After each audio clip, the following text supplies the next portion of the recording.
Et si je vous disais que pendant que vous racontez ce qui vous arrive, d'autres utilisent ce même silence pour construire ce qu'ils veulent?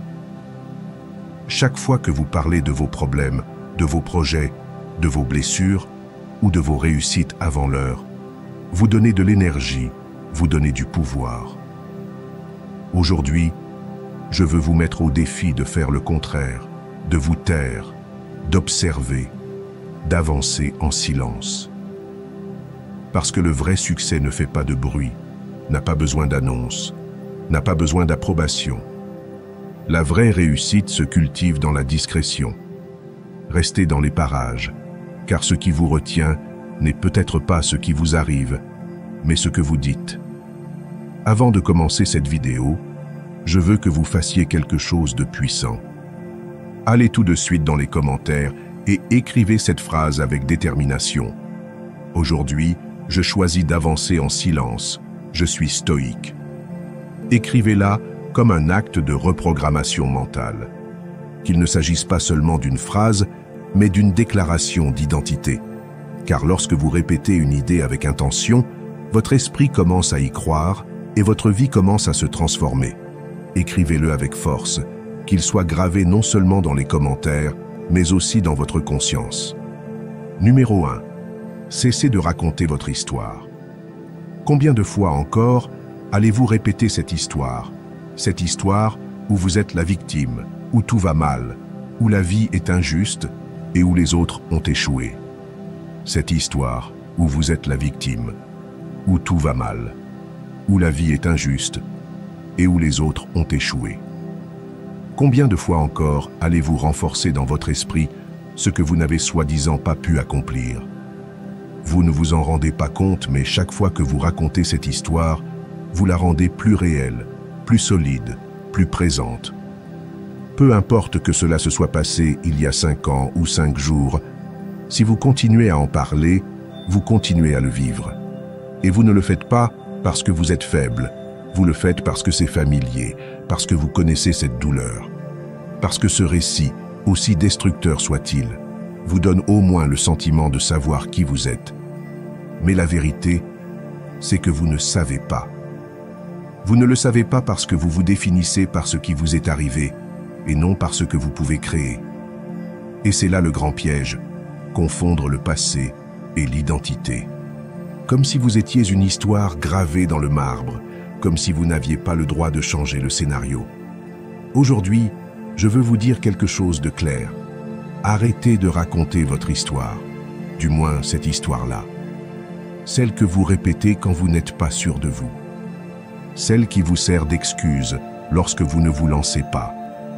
Celle qui vous fait croire que vous êtes condamné à être toujours le même. Parce que vous n'êtes pas ce que vous avez subi. Vous n'êtes pas vos erreurs. Vous n'êtes pas le rejet que vous avez vécu, ni la trahison que vous avez affrontée. Vous êtes ce que vous choisissez d'en faire. Chaque mot qui sort de votre bouche programme votre esprit. Et si vos mots sont encore liés à votre ancienne version, votre esprit le sera aussi. Vous parlez d'un manque de confiance, mais vous la détruisez chaque fois que vous parlez comme si vous étiez une personne brisée. Vous parlez de vouloir aller de l'avant, mais vous vous ligotez chaque fois que vous vous rappelez avec colère ce qui n'a pas marché. Et la vie écoute, parce que ce n'est pas de la magie, c'est de la programmation. Vous façonnez votre réalité par ce que vous dites. Se taire, ce n'est pas ignorer ses émotions, ce n'est pas refouler ce que l'on ressent. C'est décider consciemment de ne pas nourrir ce qui vous fait mal. C'est avoir le courage de changer de récit, de raconter une histoire différente. Une histoire qui commence aujourd'hui et non il y a des années. Une histoire dont vous êtes l'auteur et non la victime. Protagoniste, pas spectateur. Et oui, votre voix peut trembler les premières fois. Il se peut qu'elle ne soit pas encore crédible. Mais c'est ainsi que l'on peut commencer à se réécrire. Et comment faire? Commencez par vous arrêter lorsque vous êtes sur le point de parler de la même chose. De ce qui s'est mal passé, de ce qui n'a pas fonctionné. Respirez et changez d'objectif. Dites ce que vous apprenez.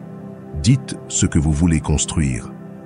Dites à haute voix qui vous choisissez d'être à partir de maintenant, même si vous n'en avez pas la preuve, même si vous êtes encore dans le processus. Car si vous attendez des résultats pour parler différemment, vous resterez toujours dans le même cercle. Vous rendez-vous compte du pouvoir que vous avez? Chaque fois que vous choisissez de ne pas répéter votre vieille histoire, vous vous libérez. Vous permettez à quelque chose de nouveau d'émerger. Vous faites de la place pour l'inconnu, le possible, l'extraordinaire. Vous n'avez pas besoin d'une grande transformation du jour au lendemain. Vous devez simplement cesser d'être l'esclave de votre ancien discours. Chaque jour où vous choisissez de parler d'une nouvelle voix, votre cerveau l'enregistre. Et avec le temps, il y croira aussi. Les stoïciens disaient que ce n'est pas ce qui arrive qui compte, mais la façon dont on l'interprète. Et dans votre cas, ce qui compte, c'est la façon dont vous l'interprétez.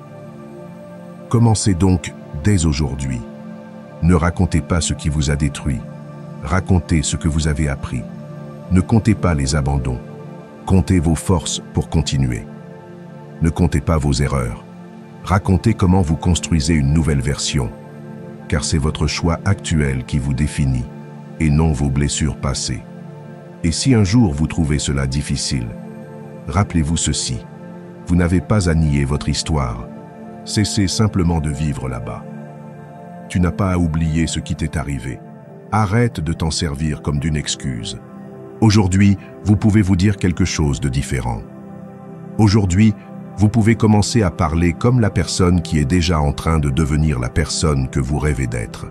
C'est vous qui décidez si votre bouche devient votre prison ou votre liberté. Numéro 2. La nature humaine et la limitation du soutien des autres. Parfois, vous espérez que quelqu'un vous comprendra, que quelqu'un vous écoutera, que quelqu'un trouvera les mots justes pour vous faire décoller. Et lorsque cela ne se produit pas, vous vous sentez seul. Vous vous demandez pourquoi personne ne remarque votre douleur. Pourquoi, alors que vous êtes toujours là pour les autres, maintenant que vous êtes dans le besoin, personne ne semble être là pour vous. Mais il y a quelque chose que vous devez comprendre profondément. Les gens ne seront pas toujours en mesure de vous donner ce dont vous avez besoin. Non pas parce qu'ils ne vous aiment pas, non pas parce que vous êtes insignifiant, mais parce qu'ils mènent eux aussi leur propre guerre. Et ils sont souvent si épuisés qu'ils n'ont même pas de place pour eux-mêmes. Attendre de quelqu'un qu'il porte votre âme, alors qu'il n'est même pas capable de porter la sienne, est une attente injuste qui finit par générer plus de douleur que de réconfort. Parfois, nous nous tournons vers les autres pour savoir ce que nous devrions apprendre à construire en nous-mêmes.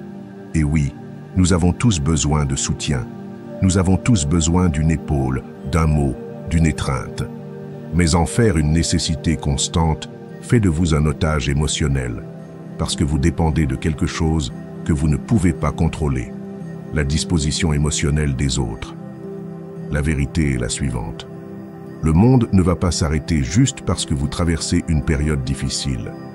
Et ce n'est pas de la cruauté, c'est la réalité. Chacun a son propre bagage, sa propre histoire, ses propres blessures. Et la chose la plus sage que vous puissiez faire est de comprendre que tout le monde n'est pas disponible pour vous et que cela ne fait pas d'eux de mauvais amis ou des personnes indifférentes. Cela fait d'eux des êtres humains, tout comme vous. Le jour où vous comprendrez cela, vous cesserez de vous sentir rejeté chaque fois que vous n'obtiendrez pas l'attention que vous attendiez. Le soutien extérieur est un cadeau, pas une obligation. Et les cadeaux ne sont pas demandés. Ils sont appréciés lorsqu'ils arrivent, mais ils ne deviennent pas la base de votre stabilité. C'est pourquoi je vous invite aujourd'hui à faire quelque chose de différent. Au lieu d'attendre que les autres vous sauvent, commencez à vous parler avec plus de compassion.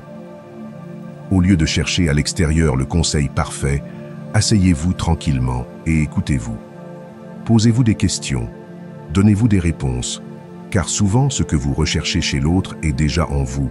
Vous n'avez simplement pas appris à y accéder.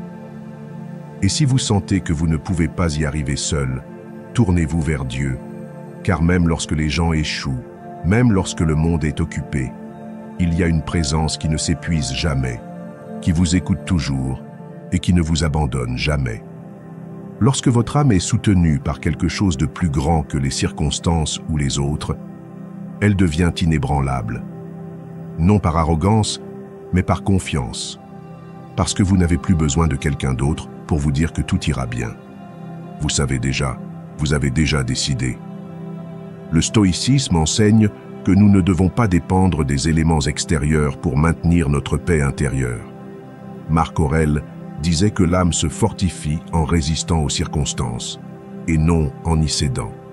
En d'autres termes, votre force se construit lorsque vous comprenez que vous n'avez pas besoin du monde pour vous soutenir.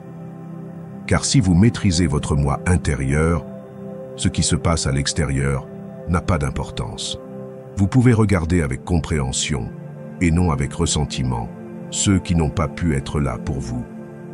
Et vous pouvez toujours être reconnaissant, car leur absence vous a forcé à vous trouver vous-même. Ne vous victimisez pas, ne devenez pas amer, n'attendez pas du monde qu'il vous donne ce que vous ne vous donnez pas à vous-même. Commencez dès aujourd'hui à construire cette autonomie émotionnelle qui vous libère. Défendez-vous, appuyez-vous sur vous-même, croyez en vous. Non pas pour prouver à quiconque que vous pouvez le faire, mais pour découvrir que vous avez toujours pu le faire. Et lorsque vous apprendrez à le faire, lorsque vous deviendrez un refuge pour vous-même, étrangement, le monde commencera à vous voir différemment. Parce que personne ne respecte celui qui s'effondre par manque d'attention. Mais tout le monde admire celui qui se tient dignement debout, au milieu du silence. Alors si vous vous sentez seul aujourd'hui, si personne n'a répondu à ce message, si personne n'a remarqué votre tristesse, ne sombrez pas. Soyez reconnaissant, car c'est dans ces moments-là que vous avez la possibilité de devenir votre propre soutien. Et si vous y parvenez, si vous pouvez vous embrasser sans avoir besoin d'applaudissements, alors vous aurez gagné quelque chose que rien ni personne ne pourra jamais vous enlever, votre véritable force. Numéro 3. Vos projets ont besoin de silence et d'attention au début, comme une graine. Lorsqu'une idée naît dans votre cœur, lorsqu'un rêve apparaît pour la première fois dans votre esprit, c'est comme une graine fraîchement semée. Vous ne pouvez pas la laisser exposer, vous ne pouvez pas la montrer à tout le monde, s'attendre à ce que tout le monde l'apprécie, la comprenne ou la protège comme vous le feriez. En réalité, il est très probable que ce ne sera pas le cas. Beaucoup, sans intention de nuire, commenceront à exprimer leurs opinions, à poser des questions, à semer le doute. D'autres, par manque d'assurance, se moqueront, minimiseront ou projetteront simplement leurs propres craintes sur ce que vous êtes en train de construire. Ainsi, dans les premiers temps, la chose la plus sage que vous puissiez faire est de vous taire. Vous n'avez pas besoin d'être validé lorsque vous apprenez à marcher. Vous n'avez pas besoin d'applaudissements lorsque vous êtes encore en train de comprendre votre but. Ce dont vous avez besoin, c'est de silence, de concentration et de discipline. Votre vision est sacrée. Ne la donnez pas si facilement, ne la confiez pas à n'importe qui. Parce que la plupart des gens ne sont pas capables de voir ce que vous voyez. Parce que ce dont vous rêvez n'est pas conçu pour être compris par tout le monde, et encore moins dès le début. Et ce n'est pas grave s'ils ne le comprennent pas. Ce n'est pas leur rêve, c'est le vôtre. Parfois, sous le coup de l'émotion, de l'enthousiasme, du besoin de partager, nous commettons l'erreur de parler trop tôt et, ce faisant, nous affaiblissons notre énergie. Nous exposons notre vision à des jugements qu'elle n'est pas prête à affronter. Et ce qui aurait pu être une flamme grandissante devient une étincelle éteinte par les mots des autres. Si vous ne savez pas comment prendre soin de votre vision, personne ne le fera à votre place.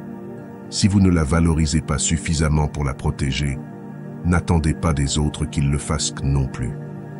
Le silence est une force. Il y a de la force dans le fait de garder certaines choses pour soi. Non pas parce que vous vous cachez, mais parce que vous vous souciez des autres. Parce que vous comprenez que les rêves ont besoin de temps, de maturité et de travail silencieux avant de sortir dans le monde.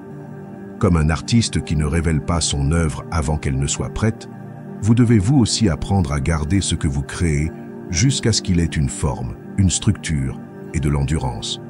Car lorsqu'une vision est forte à l'intérieur, les critiques ne la détruisent plus. elles ne font que la remettre en question. Il n'est pas nécessaire d'annoncer ce que l'on construit. Vous devez le construire, pas à pas, jour après jour, en silence, mais avec conviction. Pendant que les autres parlent, vous travaillez. Pendant qu'ils doutent, vous avancez. Pendant qu'ils critiquent, vous créez. Parce que le moment viendra de montrer. Bien sûr que si, mais pas maintenant. Pas quand vous apprenez encore à croire en vous. Pas quand n'importe quel commentaire peut vous ébranler. Protégez-vous, non par peur, mais par intelligence. Lorsque quelqu'un vous demande sur quoi vous travaillez, souriez et continuez à travailler. Lorsque quelqu'un vous dit que ça ne marchera pas, remerciez-le et continuez à travailler. Vous n'avez pas à vous expliquer, vous n'avez pas à vous justifier, vous n'avez pas à convaincre qui que ce soit. Les résultats parleront pour vous le moment venu. Mais si vous vous exprimez prématurément, vous risquez de noyer votre rêve dans une mer d'opinions sans objet. Les stoïciens nous ont enseigné que ce que nous contrôlons, c'est notre action, notre esprit, notre processus intérieur. Épictète disait « N'expliquez pas votre philosophie, vivez-la ». Et cela s'applique également à votre vision. Ne l'expliquez pas, ne l'embellissez pas, n'essayez pas de le faire approuver par tout le monde. Vivez-le, développez-la, rendez-la réelle. Et un jour, lorsqu'il ne dépendra plus de l'approbation, lorsqu'il sera devenu solide, alors, et seulement alors, il sera temps de le partager. Aujourd'hui, je vous invite donc à vous taire, à ne pas partager ce que vous faites encore, à protéger votre énergie des voix qui ne s'additionnent pas, à vous concentrer sur ce que vous savez, sur ce que vous croyez, sur ce que vous êtes prêt à construire. Car c'est dans ce silence que se forge la grandeur, car c'est dans cette intimité avec votre vision que grandit la foi en vous-même. Et le moment venu, vous n'aurez plus besoin de parler. Votre vie sera le discours le plus fort, votre résultat sera la réponse la plus claire. Vous saurez alors que vous avez fait ce qu'il fallait, que vous avez protégé votre vision jusqu'à ce qu'elle soit invincible. Numéro 4. Arrêtez de parler de vos problèmes et concentrez-vous sur quelque chose de plus grand. Arrêtez de parler autant de vos problèmes. Arrêtez de répéter sans cesse à quel point tout est difficile, à quel point vous vous sentez fatigué, à quel point le chemin a été injuste. Chaque fois que vous le faites, sans vous en rendre compte, vous renforcez cette réalité, vous la rendez plus forte, vous lui donnez plus de place dans votre esprit, plus d'importance dans votre histoire. Et plus vous en parlez, plus vous vous y identifiez. Vous finissez par croire que vous n'êtes que cela, une somme d'obstacles, de blessures et de frustrations. Mais vous n'êtes pas vos problèmes, vous êtes ce que vous choisissez d'en faire. Lorsque vous répétez constamment ce qui vous fait mal, vous entraînez votre cerveau à ne voir que la douleur. Lorsque vous parlez sans cesse de ce que vous ne pouvez pas, de ce que vous n'avez pas, de ce qui vous manque, vous nourrissez une mentalité de manque qui finit par dominer toute votre expérience. Il ne s'agit pas d'ignorer vos émotions ou de prétendre que tout va bien. Il s'agit de ne pas rester bloqué, car si vous parlez toujours de ce qui ne va pas, vous n'aurez jamais l'énergie nécessaire pour construire ce qui pourrait aller bien. Votre attention est un pouvoir. Ce sur quoi vous vous concentrez grandit. Et si vous concentrez votre esprit, votre conversation et votre énergie sur les difficultés, vous vivrez entouré de plus de difficultés. Mais si vous faites l'effort conscient de concentrer votre énergie sur ce que vous voulez construire, vous commencez à changer votre perception et, avec elle, votre réalité. Commencez à parler davantage de vos rêves que de vos peurs, davantage de vos objectifs que de vos blessures, davantage de vos idées que de vos plaintes.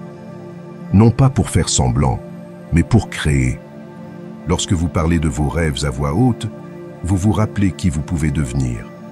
Lorsque vous partagez vos objectifs, vous vous engagez à les atteindre. Lorsque vous vous concentrez sur quelque chose de plus grand que vos problèmes, ces derniers n'ont plus le même poids.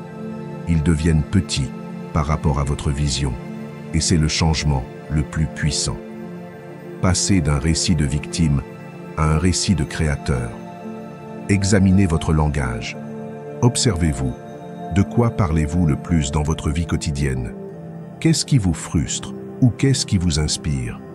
Qu'est-ce qui vous empêche d'aller de l'avant ou qu'est-ce que vous faites pour grandir? Si vous remarquez que vos conversations internes et externes tournent toujours autour de la même chose, du négatif, du difficile, de l'injuste, il est temps de prendre le contrôle.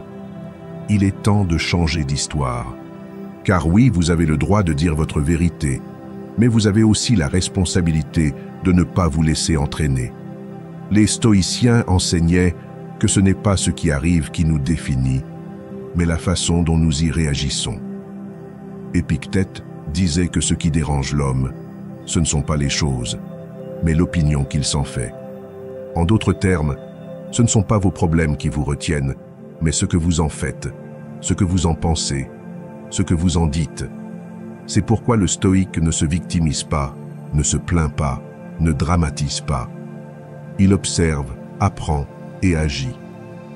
Il ne perd pas de temps à répéter ce qu'il sait déjà. Il le transcende. Faites de même. Pratiquez le silence à propos de vos limites et élevez la voix à propos de vos possibilités. Entraînez votre esprit à parler de solutions et non d'obstacles. Concentrez-vous sur l'objectif et non sur le problème. Dirigez son énergie vers ce que l'on peut construire et non vers ce qui s'est déjà produit. Et vous verrez comment tout change. Car lorsque vous changez d'orientation, le monde commence à bouger avec vous. Alors aujourd'hui, au lieu de raconter une fois de plus vos problèmes, parlez de vos projets. Au lieu de dire « tout va mal », dites « voici ce que je fais pour changer ». Au lieu de répéter votre douleur, partagez votre vision. Vous n'êtes pas défini par ce que vous vivez, mais par ce que vous choisissez d'en faire. Vous n'êtes pas venu au monde pour vous plaindre. Vous êtes venu au monde pour transformer, et tout commence par un changement de conversation, car votre vie suit la direction de vos paroles. Numéro 5. Les mots peuvent guérir ou blesser, alors utilisez-les avec précaution. Chaque mot qui sort de votre bouche a un poids, une direction, un effet. Il n'y a pas de mots neutres, pas de commentaires sans conséquence. Ce que vous dites détermine ce que vous pensez, et ce que vous pensez détermine ce que vous faites. Les mots sont des outils de construction ou des armes de destruction, et vous décidez chaque jour de l'usage que vous en faites. Ce que vous vous dites devant le miroir, ce que vous dites à un ami, ce que vous vous répétez dans votre tête lorsque vous êtes seul, tout cela laisse des traces. Peut-être avez-vous pris l'habitude de vous parler durement, de vous dire des phrases comme « je ne suis pas bon »,« je suis sûr que je vais encore échouer », c'est toujours la même chose. Et vous pensez que ce n'est pas grave parce que vous ne faites qu'exprimer ce que vous ressentez. Mais chaque fois que vous répétez cela, vous renforcez une identité. Vous approfondissez un cheminement mental qui devient ensuite une habitude, un comportement, une vie. Ce que vous déclarez, vous le semez. Ce que vous semez, vous le vivez. Et pas seulement avec ce que vous dites de vous, mais aussi avec ce que vous dites des autres. Lorsque vous critiquez, lorsque vous étiquetez, lorsque vous condamnez quelqu'un avec vos mots, vous projetez une partie de vous-même qui n'est pas encore guérie. Vos paroles sont le reflet de votre état intérieur. Si ce qui sort de votre bouche est du poison, c'est parce que quelque chose est empoisonné à l'intérieur. Mais si ce qui en sort est de l'encouragement, de la foi, de l'espoir, c'est que vous avez travaillé à l'intérieur, et cela se voit. C'est pourquoi il est si important que vous appreniez à utiliser vos mots avec intention. Parlez comme si vos mots étaient des graines. On sème le jugement, on récolte le jugement. Si vous semez la plainte, vous récoltez plus de raisons de vous plaindre. Mais si vous semez la gratitude, vous commencez à avoir plus de raisons d'être reconnaissant. Si vous semez des affirmations de valeur, vous commencez à vous rappeler qui vous êtes. Et vous changez alors votre posture, votre énergie, vos décisions. Ce n'est pas de la magie, c'est de la programmation, c'est de la discipline émotionnelle. Parler en bien de soi n'est pas de l'arrogance, c'est de la responsabilité. Car si vous ne vous affirmez pas, si vous ne vous encouragez pas, Si vous ne vous rappelez pas à quel point vous êtes précieux, ce sera toujours à quelqu'un d'autre de le faire. Et personne ne devrait avoir plus de pouvoir que vous sur votre propre estime. Commencez donc dès aujourd'hui à changer votre dialogue interne. Au lieu de dire que je suis un désastre, dites que je suis en train d'apprendre. Au lieu de dire que cela me dépasse, dites que cela me renforce. Cela peut ne pas sembler réel au début, mais répétez-le jusqu'à ce que votre esprit y croit, jusqu'à ce que votre corps l'incarne, jusqu'à ce que votre vie en soit le reflet. Chaque fois que vous choisissez un mot positif, un mot conscient, vous construisez une relation plus saine avec vous-même, une vision plus claire du monde, une énergie plus puissante pour agir. Et le plus beau, c'est que cela ne coûte rien. Vous n'avez pas besoin d'argent, de titres ou de conditions spéciales pour parler avec dignité, respect et pouvoir. Il suffit d'avoir la volonté et le courage de sortir du langage automatique qui vous limite. Les stoïciens savaient que la façon dont nous parlons révèle notre façon de penser. Marc Aurèle a dit que la qualité de vos pensées détermine la qualité de votre vie. Et nos paroles sont des pensées exprimées à haute voix. Par conséquent, former sa parole, c'est former son esprit. Si vous faites attention à ce que vous dites, vous transformez ce que vous croyez. Et en transformant ce que vous croyez, vous commencez à créer une vie différente. Ne sous-estimez pas le pouvoir d'une phrase que vous répétez chaque matin. N'ignorez pas l'impact de la façon dont vous parlez à quelqu'un lorsqu'il se trompe. Ne minimisez pas l'importance de vous dire « Je suis sur la bonne voie, je grandis, je vais de l'avant ». Car si cela devient votre nouveau langage, votre monde commencera à vous répondre différemment. Parce que vous parlez différemment, vous marchez différemment, vous pensez différemment. Alors décidez aujourd'hui. Chaque mot que vous prononcerez sera une affirmation de ce que vous voulez construire. Faites en sorte que vos conversations soient des outils pour élever et non des poignards pour blesser. Faites en sorte que vos phrases soient des points d'ancrage et non des chaînes de doute, car la vie suit la direction de votre langage. Et si vous l'utilisez consciencieusement, votre bouche cessera d'être une prison et deviendra une porte d'entrée vers le meilleur de vous-même. Numéro 6. Le silence aide à calmer l'esprit et à réduire l'anxiété. Lorsque tout ce qui se passe à l'extérieur crie, apprenez à vous taire. Lorsque l'esprit est rempli de pensées qui s'emballent, lorsque le corps se crispe, lorsque l'on sent que l'on ne peut plus continuer, ne courez pas, n'explosez pas, ne réagissez pas. Restez tranquille, respirez. Écoutez le silence. Parce qu'au milieu du bruit du monde, le silence n'est pas l'absence. C'est un refuge, une médecine, une direction. Nous vivons dans une société qui nous pousse sans cesse à réagir, à produire, à agir. Mais personne ne nous apprend à nous arrêter. Personne ne nous dit que parfois la chose la plus sage à faire n'est pas d'en faire plus, mais d'en faire moins, ou même de ne rien faire du tout. Le silence n'est pas de la passivité, c'est du pouvoir. C'est une pause intentionnelle pour reprendre le contrôle avant de prendre des décisions qui pourraient provenir de la peur, de la colère ou de la confusion. Lorsque vous faites du silence une habitude, vous vous donnez la possibilité d'observer sans jugement et d'agir sans impulsion. Beaucoup pensent que se calmer est une faiblesse, que rester silencieux dans les moments difficiles est un signe de défaite. Mais c'est le contraire qui est vrai. Il est facile de réagir. Tout le monde peut élever la voix, se plaindre, blâmer, mais rester silencieux, se retenir, regarder vers l'intérieur et traiter avec sagesse, cela demande de la force.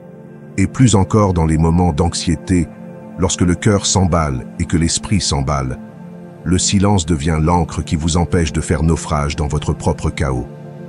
Fermez les yeux, inspirez profondément, arrêtez-vous, éteignez l'écran, éteignez la réponse automatique, éteignez le drame interne et écoutez, pas le monde, pas les problèmes.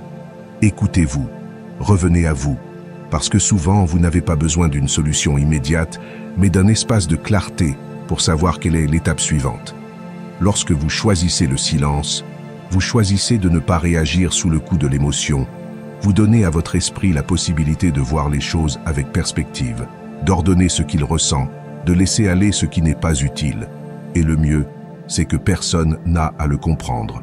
Vous n'avez pas à expliquer pourquoi vous vous êtes tu, pourquoi vous vous êtes éloigné, pourquoi vous n'avez pas répondu. Vous savez que ce n'était pas par peur, c'était pour la paix, c'était pour la stratégie, c'était pour prendre soin de soi. Tout ne mérite pas une réponse immédiate, tout n'a pas besoin d'être dit.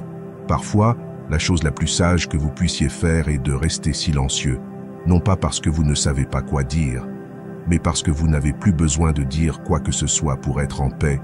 C'est la maîtrise, c'est la liberté, c'est l'intelligence émotionnelle à son meilleur. Dans le stoïcisme, le silence est une vertu essentielle.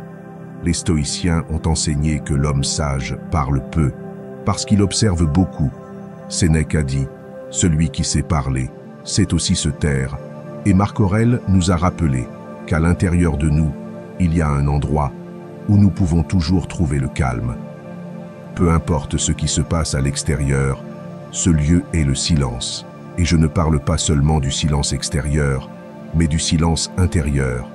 Ce moment où il n'y a pas de jugement, pas de hâte, pas d'exigence.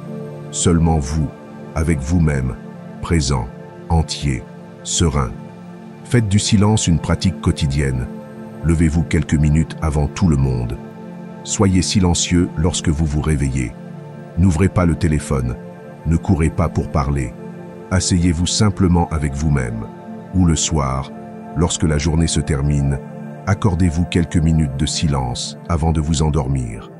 Vous verrez comment votre esprit s'éclaircit, comment votre respiration se calme, comment votre âme s'apaise. Et quand ce moment de pression arrive, quand quelque chose vous fait sortir de votre centre, ne réagissez pas immédiatement.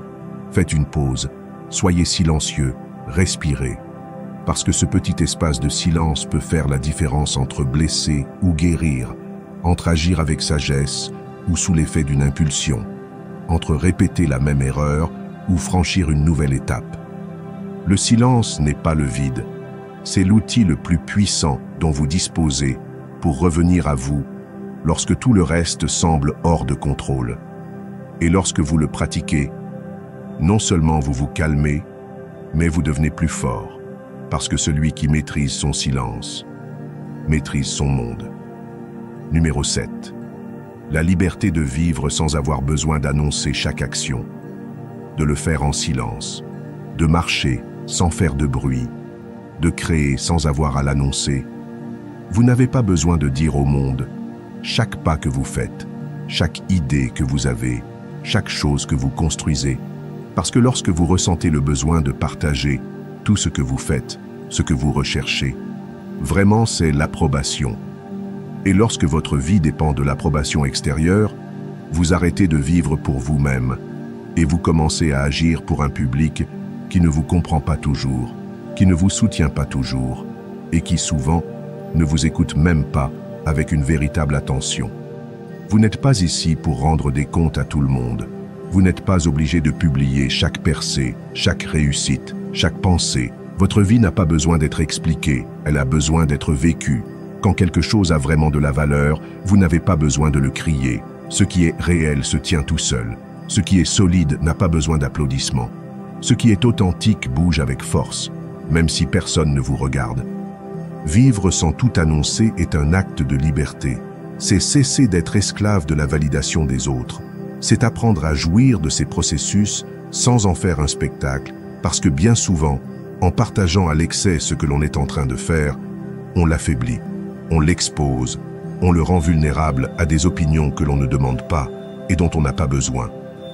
Et ce qui aurait pu être une grande transformation intérieure devient une simple publication qui cherche à plaire, mais qui ne laisse pas de marque sur l'âme.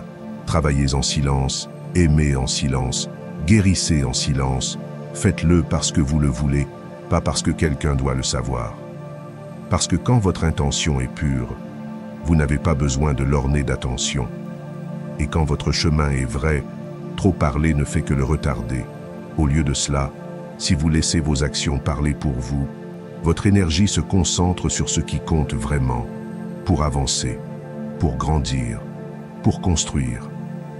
Il est facile de tomber dans le piège des apparences, de vouloir montrer pour prouver. Mais à qui cherchez-vous à prouver quelque chose? Et pourquoi?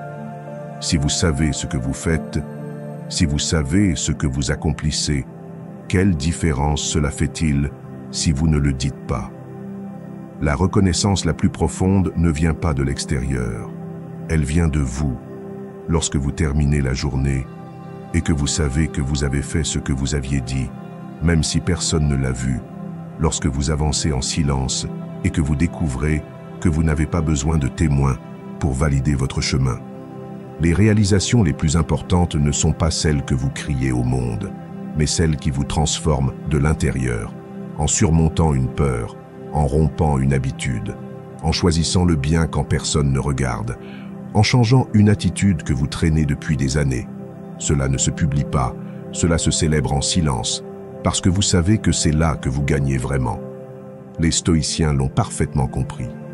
Pour eux, la vertu n'a pas besoin d'être proclamée, mais seulement d'être vécue. Épictète disait que nous ne devrions pas parler de notre philosophie, mais agir en conséquence, que les mots perdent leur sens lorsqu'ils ne sont pas soutenus par des actes. Et que l'homme sage ne se vante pas, il est simplement, c'est la clé. Vous n'avez pas besoin de convaincre qui que ce soit de qui vous êtes. Soyez qui vous êtes et laissez votre vie parler pour vous.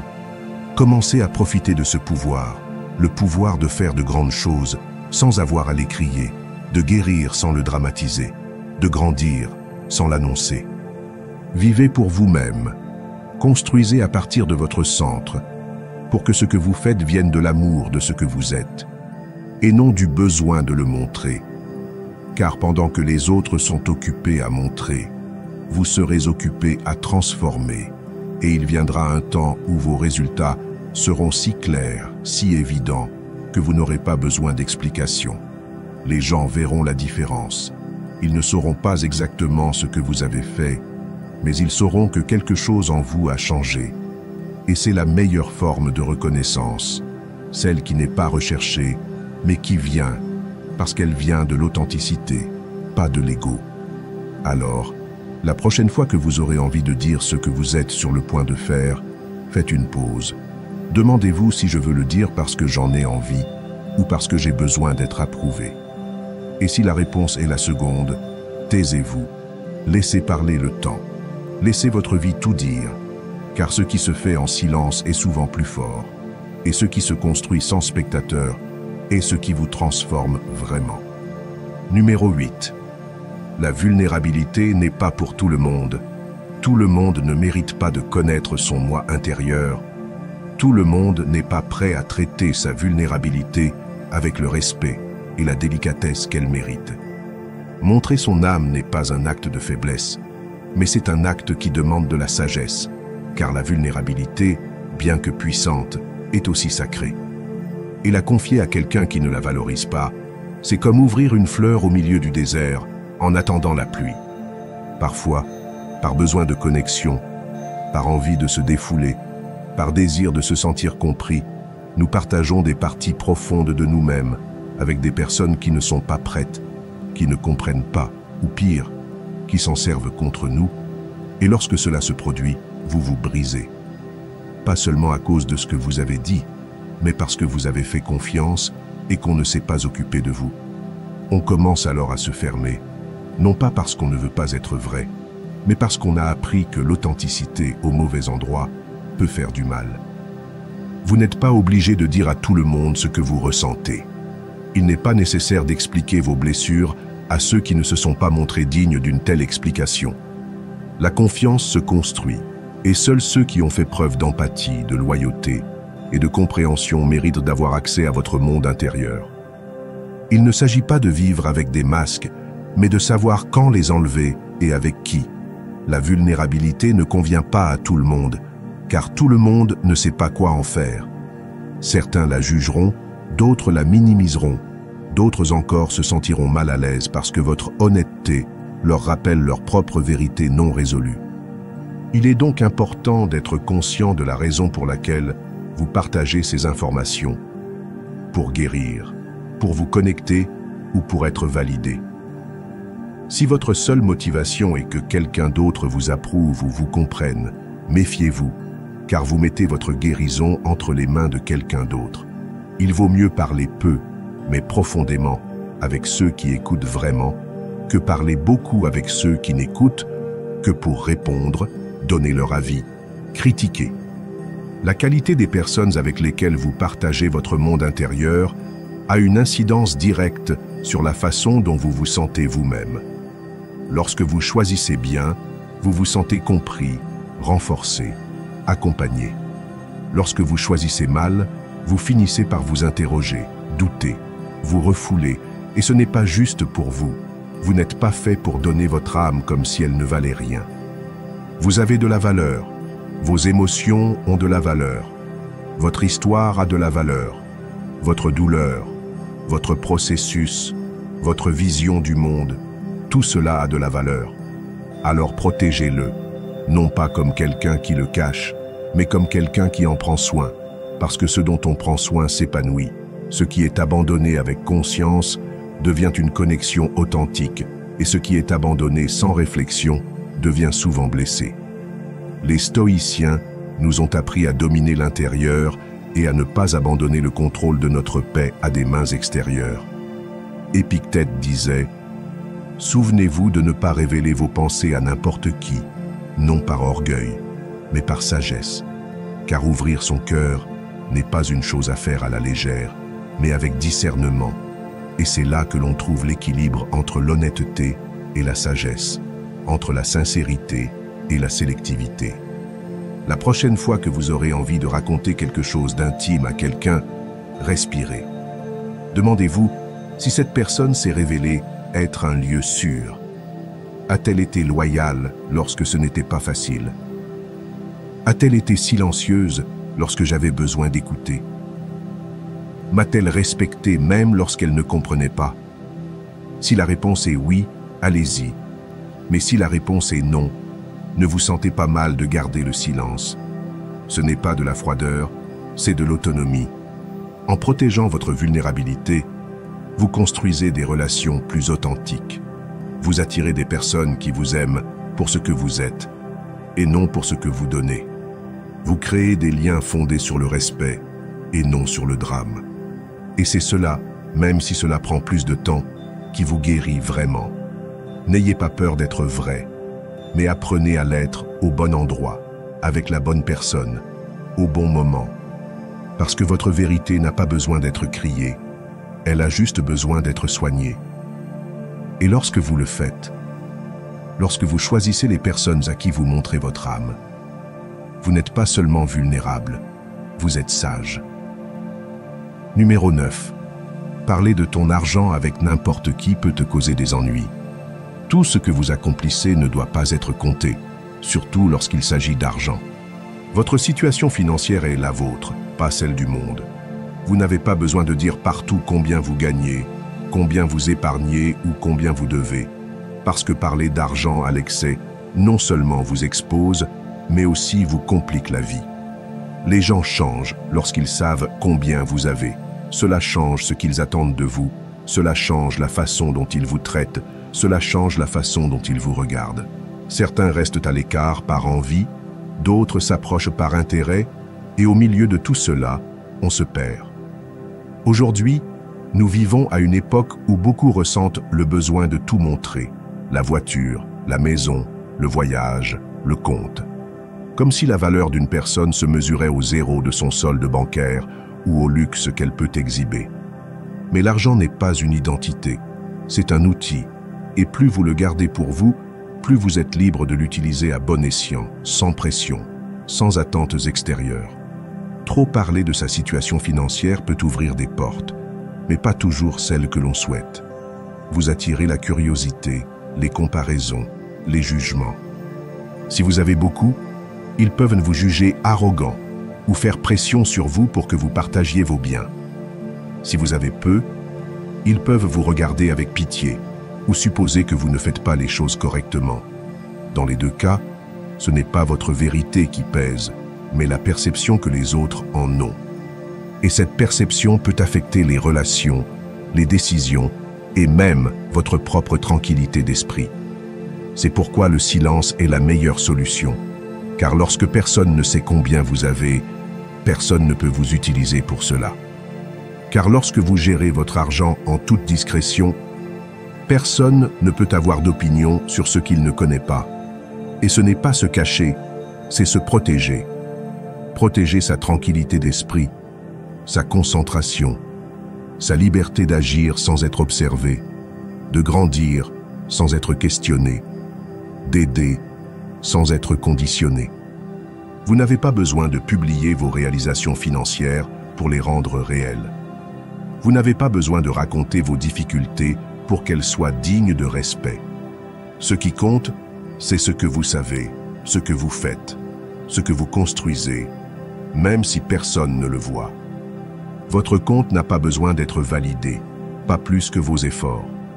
Ce n'est pas ce que vous montrez qui compte, mais ce que vous représentez. Et lorsque quelqu'un vous pose une question, vous n'êtes pas obligé d'y répondre avec précision.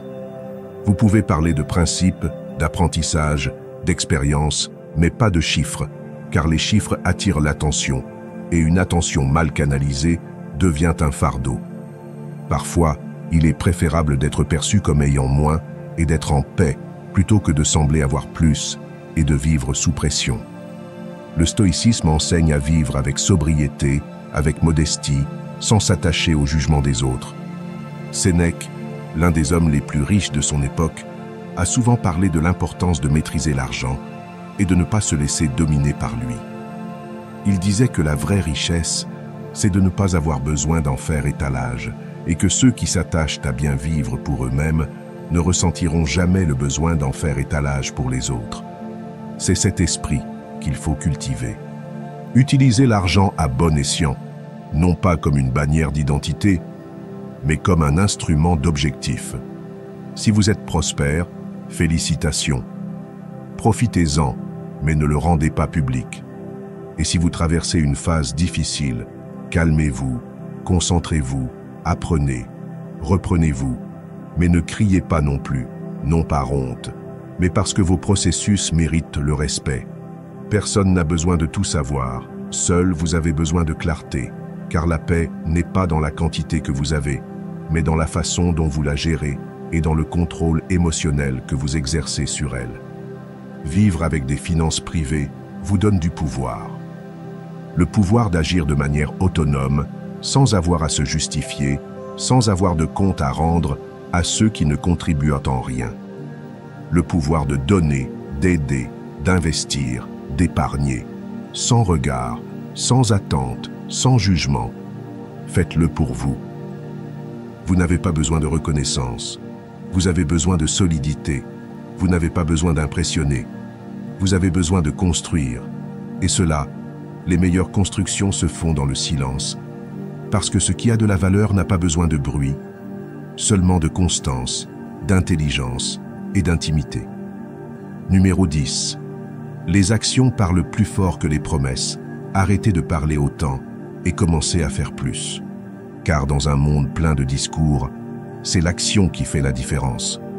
On peut avoir les meilleurs plans, les idées les plus ambitieuses, la vision la plus claire, mais si ce ne sont que des mots, cela ne sert à rien. Les mots sonnent bien, ils excitent, ils donnent un faux sentiment de progrès, mais ce sont les actions qui construisent, qui font la différence, qui laissent une trace. Il y a des gens qui vivent en annonçant tout ce qu'ils vont faire. Chaque projet, chaque objectif, chaque mouvement. Ils parlent de ce qui va arriver, de ce qu'ils vont réaliser, de tout ce qu'ils sont sur le point de commencer. Mais les jours passent et rien ne change. Parce que parler génère de la dopamine. Cela nous donne l'impression d'avancer. Cela nous donne des applaudissements anticipés. Mais le problème est que lorsque tout est laissé en suspens, la déception ne tarde pas à arriver, la vôtre et celle des autres. Plus vous parlez de ce que vous allez faire, plus vous générez de la pression, plus les yeux sont braqués sur vous, plus les critiques vous entourent. En effet, lorsque les gens savent ce que vous prévoyez, ils se sentent également en droit de donner leur avis, de juger, d'attendre des résultats immédiats. Et cela peut devenir un fardeau inutile qui affaiblit votre concentration. Alors, Au lieu de dire ce que vous construisez, construisez-le. Au lieu de promettre ce que vous allez faire, faites-le. Laissez les faits parler pour vous. Lorsque vous agissez en silence, tout change. Il n'y a pas d'attente extérieure pour vous distraire. Il n'y a pas besoin de convaincre qui que ce soit. Il n'y a que vous, votre travail, votre persévérance. Et puis, les résultats viennent, et quand ils viennent, ce sont eux qui parlent, sans mots, sans explication, parce que ce qui est vu n'est pas discuté. Ce que vous réalisez est respecté, non pas pour ce que vous avez dit, mais pour ce que vous avez fait. Vous n'avez pas besoin d'être validé à l'avance, vous n'avez pas besoin d'être cru avant de commencer, vous avez juste besoin d'aller de l'avant, parce que tôt ou tard, ce que vous faites apparaîtra au grand jour. Et lorsque cela se produira, tout le monde s'en rendra compte, non pas à cause de ce que vous avez promis, mais à cause de ce que vous avez démontré. Et c'est cette réputation qui compte, celle qui se gagne par des actes et non par des discours. Nombreux sont ceux qui se concentrent sur l'apparence, la réussite et l'ambition. Mais le stoïcisme nous rappelle que la valeur d'une personne réside dans ce qu'elle fait et non dans ce qu'elle dit. Épictète a dit « N'expliquez pas votre philosophie, vivez-la ». Et cela s'applique à tous les aspects de la vie. N'expliquez pas tellement ce que vous voulez réaliser, vivez-le, faites-le, faites-le. Le vrai pouvoir est dans ceux qui travaillent en silence, dans ceux qui n'ont pas besoin de montrer chaque pas, chaque avancée, dans ceux qui se présentent quand ils ont déjà quelque chose à montrer, pas quand ils sont en train de planifier, parce que ce que vous faites en privé se reflète en public, parce que le travail constant et silencieux crée une base solide qu'aucun applaudissement anticipé ne peut vous donner. Et vous savez ce qui se passe d'autre quand vous arrêtez de parler et que vous commencez à faire. Vous devenez libre, libre des attentes des autres, libre du besoin d'impressionner, libre de la pression de fournir ce que vous avez annoncé, parce que vous ne devez d'explication à personne, seulement à vous-même. Et cela vous donne une énergie différente, plus concentrée, plus profonde, plus efficace. Alors, taisez-vous, travaillez, améliorez, construisez, et laissez le temps montrer ce que vous avez fait. Car lorsque vous vivez pour l'action et non pour l'approbation, tout ce que vous faites devient plus authentique. Et c'est l'authenticité qui a vraiment un impact. Pas les mots, pas l'image, pas le bruit, mais l'exemple. Ne dites pas que vous allez changer, changez-vous. Ne dites pas que vous allez créer quelque chose, créez-le. Ne dites pas que vous allez arrêter de parler, taisez-vous et faites-le.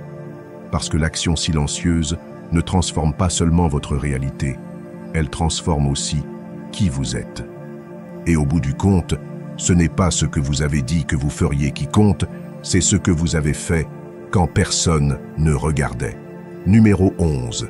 Les paroles hâtives laissent parfois des blessures. Faites attention à ce que vous dites, surtout lorsque vous êtes contrarié, car un mot de colère ne disparaît pas après le cri, il n'est pas effacé par un pardon, il n'est pas défait par des excuses rapides. Les paroles impulsives, aussi sincères qu'elles puissent paraître, peuvent causer des blessures qui durent beaucoup plus longtemps que ce que vous êtes prêt à supporter. Vous pouvez oublier le moment exact où vous avez parlé sous le coup de la colère. Mais la personne qui a reçu cet impact ne l'oubliera probablement jamais. Certains disent que je suis comme ça, que je dis ce que je pense, mais ce qu'ils ne comprennent souvent pas, c'est que dire ce que l'on pense sans filtre, sans compassion et sans contrôle de soi n'est pas de la sincérité. C'est un manque de sagesse. Tout ce que vous pensez ne mérite pas d'être dit. Toute émotion n'a pas besoin d'être exprimée immédiatement, car lorsque vous parlez sans réfléchir, vous ne communiquez pas, vous vous déchargez, et cela, au lieu de construire des ponts, construit des murs. Il est facile de parler quand on est contrarié. Il est facile de répondre avec dureté, avec sarcasme, avec jugement. Mais cette facilité entraîne souvent des conséquences difficiles, et pas seulement dans vos relations, mais aussi avec vous. Parce que lorsque tout se calme, vous vous rendez compte que vous avez blessé quelqu'un qui ne le méritait pas. Vous vous rendez compte que vous avez dit quelque chose qui ne représentait pas votre vérité la plus profonde, mais votre émotion la plus momentanée, Et alors viennent les regrets. Et avec eux, parfois, la culpabilité. Si vous appreniez à faire une pause avant de parler, beaucoup de choses changeraient. Une pause de 3 secondes, une respiration, une attente. C'est souvent suffisant pour arrêter une série de mots qui étaient sur le point de sortir et de causer du tort. Vous n'avez pas besoin d'exploser pour être entendu. Vous n'avez pas besoin d'attaquer pour faire valoir votre point de vue. Vous n'avez pas besoin de hausser le ton pour avoir raison. Vous avez besoin de maîtrise de soi. Et ce n'est pas de la répression, c'est du vrai pouvoir. Vous ne contrôlez pas ce que font les autres, mais vous contrôlez la façon dont vous choisissez de réagir. Vous pouvez être en total désaccord avec quelqu'un et lui parler avec respect. Vous pouvez ressentir une vague d'émotions intenses et pourtant choisir de rester silencieux. Parce que vous n'êtes pas votre colère, vous n'êtes pas votre frustration, vous êtes le maître de votre réponse. Et lorsque vous prenez cette responsabilité, votre vie est transformée, vos relations sont guéries et vous devenez plus fort. Le stoïcisme le dit clairement. Nous ne sommes pas esclaves de nos émotions. Marc Aurèle disait que l'âme se fortifie en faisant une pause avant d'agir, et non en réagissant sous l'effet d'une impulsion. Et dans la vie quotidienne, cela se traduit par ceci. Avant de parler, respirez. Avant de donner votre avis, réfléchissez. Avant de juger, comprenez. Car souvent, on ne voit pas l'ensemble. On réagit à un fragment, à une interprétation, à une émotion du moment. Et cela ne justifie pas les dégâts que vous pouvez causer si vous ne vous contrôlez pas. Ne confondez pas silence et faiblesse. Parfois, se taire à temps permet d'éviter une fracture émotionnelle irréparable. Parfois, se mordre la langue est l'acte le plus sage de la journée. Et parfois, parce que ce silence n'est pas de l'indifférence, c'est de la sagesse. C'est savoir que tout ne mérite pas une réponse immédiate, que beaucoup d'arguments s'éteignent d'eux-mêmes si vous ne les alimentez pas, que beaucoup de gens ne cherchent qu'à vous provoquer, et que si vous le permettez, vous leur donnez le contrôle de votre état émotionnel. Faites l'effort conscient de réfléchir avant de parler, surtout lorsque vous êtes sous pression, surtout lorsque vous vous sentez blessé, surtout lorsque vous avez envie de dire ce que vous pensez sans filtre. Car si vous avez le droit de vous exprimer, vous avez aussi la responsabilité de faire attention à la manière dont vous le faites. Parce que vos paroles ont un pouvoir et que ce pouvoir mal utilisé peut ruiner quelque chose que vous avez construit pendant des années. La prochaine fois que vous ressentirez le besoin de dire quelque chose dans le feu de l'action, rappelez-vous ceci. Ce qui est dit dans une seconde de colère peut prendre des années à être réparé. Si c'est réparé, vous n'êtes pas là pour vivre une vie pleine d'excuses. Vous êtes là pour construire une vie pleine de sens, et cela inclut la maîtrise de soi, même lorsque tout en vous veut réagir. Ne parlez pas par impulsion, parlez avec intention, parlez avec respect, parlez avec conscience, parce que vos mots, lorsqu'ils sont bien utilisés, peuvent guérir. Mais lorsqu'ils ne sont pas bien utilisés, ils peuvent détruire. Numéro 12. Faites silence lorsque vous recevez des jugements. Ne répondez pas à tout. N'expliquez pas tout. Ne vous épuisez pas à essayer de convaincre ceux qui ont déjà décidé de vous mal comprendre. Parce que souvent la réponse la plus puissante n'est pas une défense, c'est le silence. Et ce n'est pas de la faiblesse, c'est de la maîtrise. C'est savoir que vous n'avez pas besoin d'entrer dans toutes les batailles.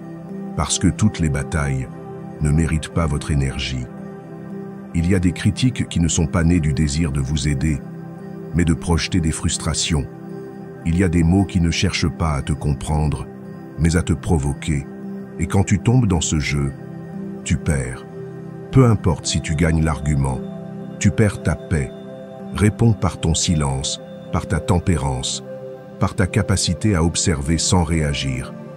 Parce que quand quelqu'un te critique et que tu ne réponds pas comme il l'attend, tu lui enlèves son pouvoir, tu lui montres que tu n'es pas au même niveau de bruit, que ton énergie est ailleurs, que tu es concentré sur la croissance et non sur la lutte. Ne pas lutter, parce que lorsque tu réagis avec impulsivité, Tu donnes le contrôle de ton état émotionnel aux autres. Et tu n'as pas été créé pour être géré de l'extérieur. Tu as été créé pour te gouverner de l'intérieur. Lorsque quelqu'un te critique, observe d'abord, cela vient du respect ou du jugement, de l'amour ou de l'envie, du désir de contribuer ou de l'intention de blesser. Cette distinction est clé. Parce que si elle vient de la sagesse, peut-être qu'elle mérite ton écoute. Mais si elle vient de l'amertume, alors la chose la plus sage à faire est de se taire, parce qu'il ne vaut pas la peine de salir votre intégrité pour vous défendre contre quelqu'un qui ne veut pas vous comprendre, et ce n'est pas que vous devez tout supporter, c'est que tout ne mérite pas une réponse. Le silence n'est pas de la résignation, c'est de la stratégie, c'est de l'intelligence émotionnelle. C'est le choix conscient de ne pas réagir à partir de l'ego, parce que l'ego veut toujours avoir le dernier mot. Mais l'âme calme n'a pas besoin de cela. Elle ne cherche pas à démontrer, elle cherche à préserver. Elle ne cherche pas à s'imposer. Elle cherche à rester en son centre. Beaucoup croient que répondre par la force, c'est montrer sa puissance. Mais parfois la vraie puissance, c'est de rester immobile, de regarder, de sourire, de continuer, et de laisser la vie, les faits, le temps, parler pour vous. Parce que personne ne peut faire taire celui qui est en paix avec lui-même. Personne ne peut vaincre celui qui n'a pas besoin de gagner. Le stoïcisme l'enseigne clairement. Marcus Aurelius a écrit « La meilleure vengeance est de ne pas ressembler à son agresseur, ce qui signifie que vous n'avez pas à vous abaisser, à imiter le ton, à entrer dans l'arène chaque fois que quelqu'un vous défie. Vous pouvez choisir de ne pas répondre. Vous pouvez choisir de regarder droit devant vous, sans rancune, sans peur, et de garder le silence, et ce silence n'est pas vide. Ce silence parle, il parle de votre maturité, de votre concentration, de votre force, parce que celui qui se tait avec intention en dit beaucoup plus que celui qui crie pour s'imposer. Tu n'es pas là pour convaincre tout le monde, tu es là pour être cohérent avec toi, et si cela met certaines personnes mal à l'aise, qu'il en soit ainsi. N'explique pas ton chemin à ceux qui ne sont pas prêts à marcher avec toi. Ne justifie pas ta vérité à ceux qui ne veulent que l'invalider. Continue à construire, en silence, avec fermeté, avec humilité. Parce que le moment viendra où les résultats parleront plus fort que n'importe quelle critique. Et à ce moment-là, ceux qui t'ont jugé se tairont. Non pas parce que vous les faites taire, mais parce que la réalité le fera.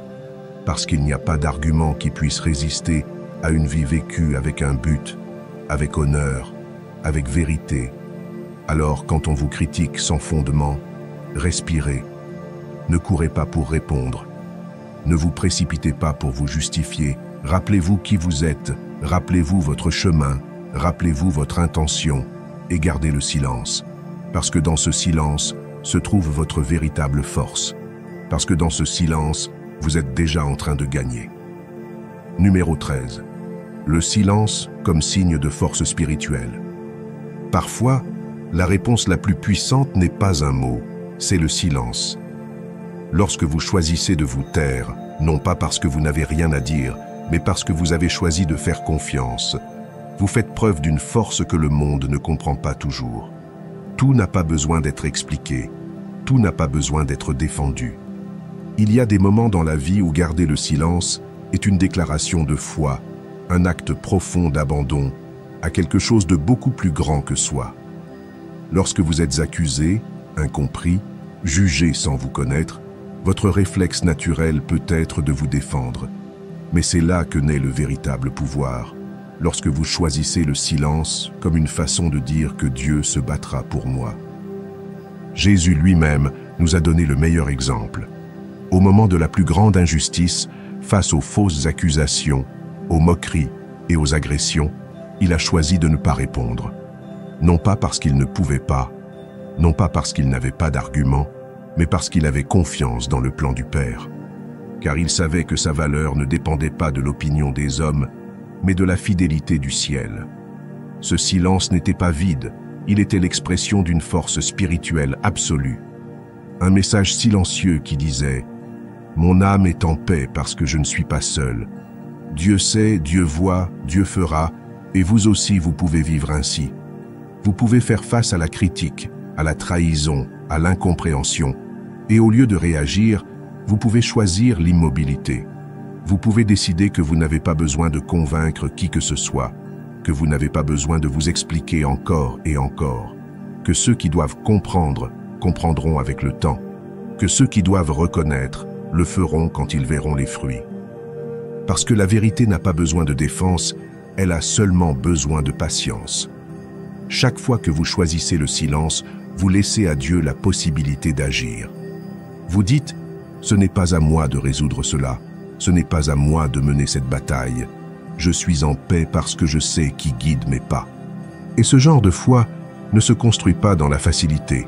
Elle se forge au milieu des conflits, au milieu de l'injustice, au milieu des épreuves qui tentent de faire ressortir le pire en vous, et vous choisissez d'y répondre avec ce que vous avez de meilleur, la confiance. Ne confondez pas le silence avec la faiblesse. Ne confondez pas le calme avec la soumission. Il faut plus de force pour se taire dans la paix que pour parler dans la colère. Il faut plus de foi pour remettre à Dieu ce que vous ne pouvez pas contrôler que pour essayer de tout gérer de vos propres mains. Il y a une force surnaturelle dans l'âme qui se tait en sachant que le ciel travaille en sa faveur. Le stoïcisme enseigne également cela d'un autre point de vue. Marc Aurèle a écrit « La meilleure forme de défense est de ne pas ressembler à son agresseur. » Et ce n'est rien d'autre que de savoir garder son esprit, de ne pas s'abaisser, de ne pas agir sous le coup de l'émotion, de ne pas salir son âme simplement parce que d'autres veulent vous provoquer. C'est cela la force spirituelle, c'est cela le caractère, c'est cela choisir l'éternel plutôt que le momentané. Alors, quand ce moment viendra, parce qu'il viendra, quand vous serez injustement critiqué, quand quelqu'un dira du mal de vous, quand il vous provoquera en attendant une réponse émotionnelle, souvenez-vous de ceci, ne répondez pas à partir de l'ego, répondez à partir de l'âme, et parfois l'âme répond par le silence, par la paix, par un Seigneur. Je te fais confiance. Tu n'as pas besoin de prouver quoi que ce soit. Tu n'as pas besoin de gagner des arguments. Tu n'as pas besoin de te traîner en cherchant à ce que les autres croient en toi. Tu continues à semer dans le silence. Tu continues à marcher dans l'obéissance. Tu continues à agir avec intégrité et tu verras comment le temps, la vérité et la main de Dieu mettront tout à sa place. Votre mission n'est pas de défendre votre réputation. Elle est de garder votre cœur. Et le cœur est mieux gardé lorsqu'il n'est pas contaminé par le bruit de ceux qui ne comprennent pas votre démarche. Alors oui, le silence est un signe de force, c'est un signe de maturité, mais c'est surtout un signe de foi. Parce que lorsque vous choisissez de vous taire, en sachant que Dieu est avec vous, alors vous avez déjà gagné, même si personne ne le sait, même si personne ne le reconnaît. Parce que la victoire la plus profonde est celle qui se vit à l'intérieur, dans l'âme qui décide de croire au lieu de réagir. Numéro 14. Être un grand auditeur est une forme de présence. Écoutez vraiment, non pas pour répondre, non pas pour corriger, non pas pour raconter votre propre version, mais simplement pour écouter. Parce que lorsque quelqu'un vous parle depuis l'âme, ce dont il a besoin n'est pas une solution rapide ou un conseil automatique. Il a besoin d'être entendu avec présence et cela, bien que cela semble simple, est l'un des actes les plus puissants et les plus transformateurs que vous puissiez offrir. La plupart des gens n'écoutent pas, ils attendent simplement leur tour pour parler. Pendant que l'autre personne s'exprime, elle pense déjà à ce qu'elle va dire, elle prépare déjà une histoire, une opinion, une correction. Et c'est là que la connexion est perdue, parce que vous n'êtes pas présent, vous n'êtes pas là, avec cette personne. Vous êtes dans votre esprit, dans vos pensées, dans votre ego. Mais quand vous arrivez à laisser tout cela de côté, quand vous vous donnez à l'acte d'écouter avec toute votre attention, vous donnez quelque chose que très peu donnent, votre véritable présence. Être un grand auditeur n'est pas seulement une compétence sociale, c'est un signe de maîtrise intérieure. Il faut de la force pour faire taire l'envie d'interrompre, pour résister à l'envie de montrer que l'on sait aussi, pour laisser tomber l'ego qui veut être le protagoniste. Lorsque vous écoutez avec humilité et sans jugement, Vous dites sans mots, je me soucie de vous, je suis ici avec vous, non pas pour vous corriger, non pas pour vous impressionner, mais pour vous accompagner. Et ce type d'écoute saine soutient, transforme, parce que nous avons tous, à un moment donné, besoin de sentir que nos mots ne tombent pas dans le vide, que quelqu'un les reçoit, les comprend, les honore, non pas pour nous corriger, mais pour nous refléter. Et vous pouvez être cette personne, vous n'avez pas besoin de tout savoir, vous avez juste besoin d'être, de regarder dans les yeux, de garder le silence et de donner de l'espace. Pratiquez cela. Quand quelqu'un vous parle, ne l'interrompez pas, ne vous avancez pas, ne finissez pas les phrases qui ne sont pas les vôtres, n'essayez pas d'avoir raison, écoutez simplement. Même si vous n'êtes pas d'accord, écoutez. Même si vous savez déjà ce qu'il va dire, écoutez. Parce que cette discipline, cette présence, vous connecte non seulement avec l'autre, mais avec vous-même, vous aide à développer l'empathie, la patience, la profondeur. Dans le stoïcisme, la maîtrise de soi est profondément valorisée, et cela inclut la maîtrise de la parole. Épictète a dit que nous avons 2 oreilles et une seule bouche, qu'il faut écouter 2 fois plus que l'on ne parle, et cela a du sens, parce que parler est facile, écouter demande plus. Cela demande de l'attention, cela demande de l'humilité, cela demande un véritable intérêt. Et quand vous faites cela, votre présence devient un don. Et il ne s'agit pas seulement d'écouter les autres, il s'agit aussi de vous écouter. Combien de fois ignorez-vous ce que vous ressentez? Combien de fois parlez-vous au-dessus de vous? Minimisez-vous vos émotions et vous forcez-vous à continuer sans vous préoccuper de ce qui se passe en vous? Écouter est aussi un acte de compassion intérieure. C'est s'arrêter, devenir silencieux et se demander « Qu'est-ce que je ressens vraiment? De quoi ai-je besoin?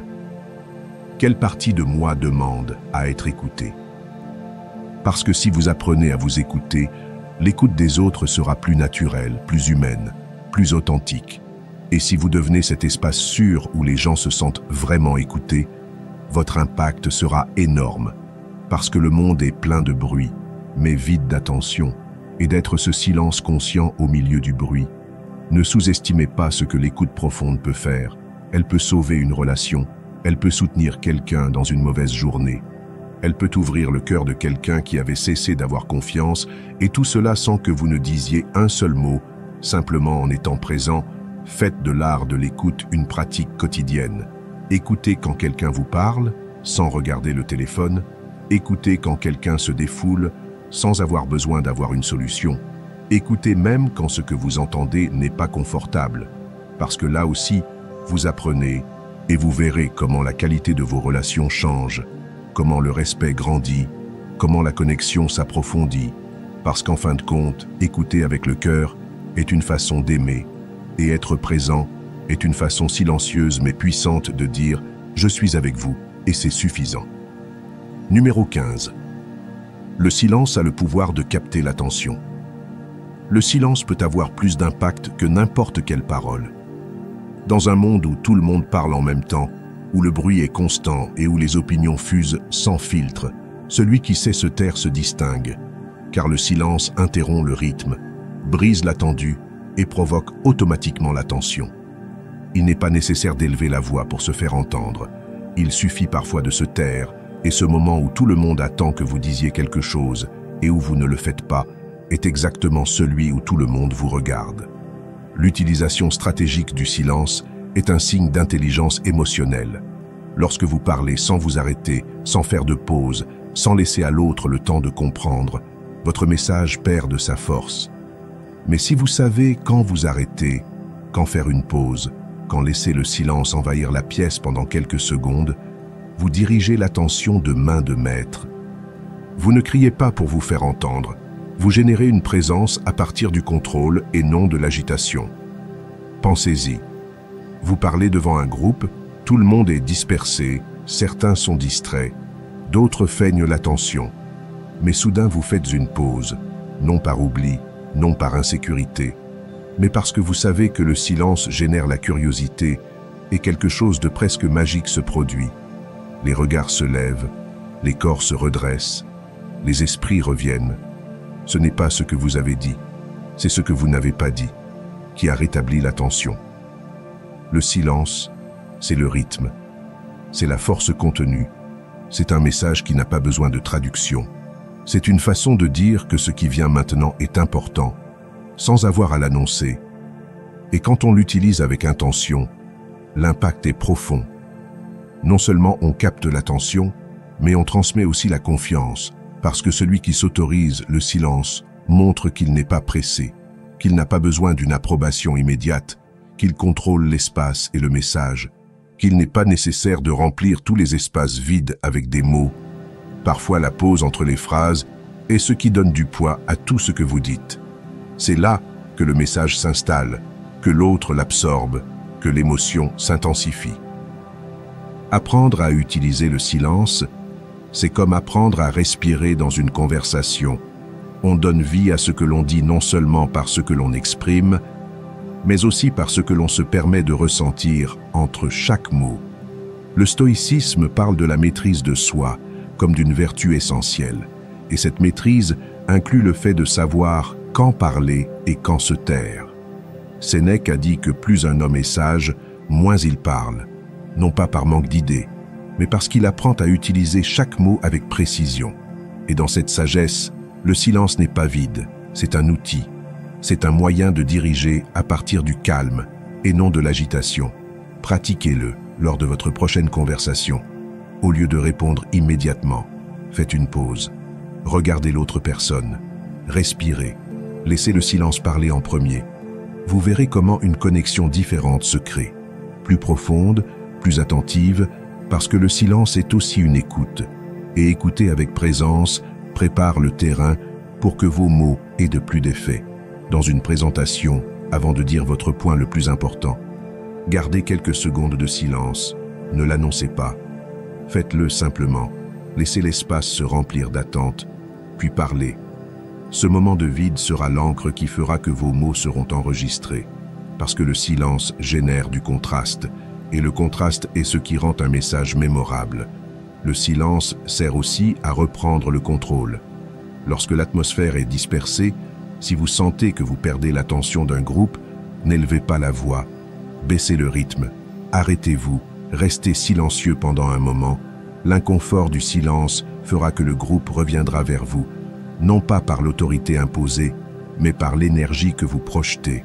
En fin de compte, le silence est un pouvoir bien utilisé, non pas pour manipuler, mais pour guider, non pas pour dominer, mais pour diriger. Parce que celui qui sait comment être silencieux avec intention, sait comment parler avec impact.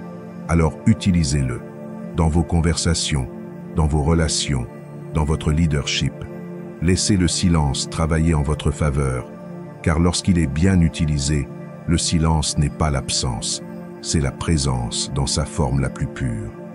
Si vous êtes arrivé jusqu'ici, c'est parce qu'il y a en vous une décision ferme de changer, d'arrêter de parler autant et de commencer à construire en silence. Cela en dit long sur votre engagement envers vous-même. Alors pour sceller ce moment, je veux que vous retourniez dans les commentaires et que vous écriviez « Aujourd'hui, je décide d'avancer en silence. Je suis stoïque. Ce n'est pas juste une phrase. C'est votre nouvelle façon de vivre. » Écrivez-le comme un pacte avec vous-même. Le monde ne le sait peut-être pas encore, mais vous allez déjà de l'avant, en silence et dans un but précis.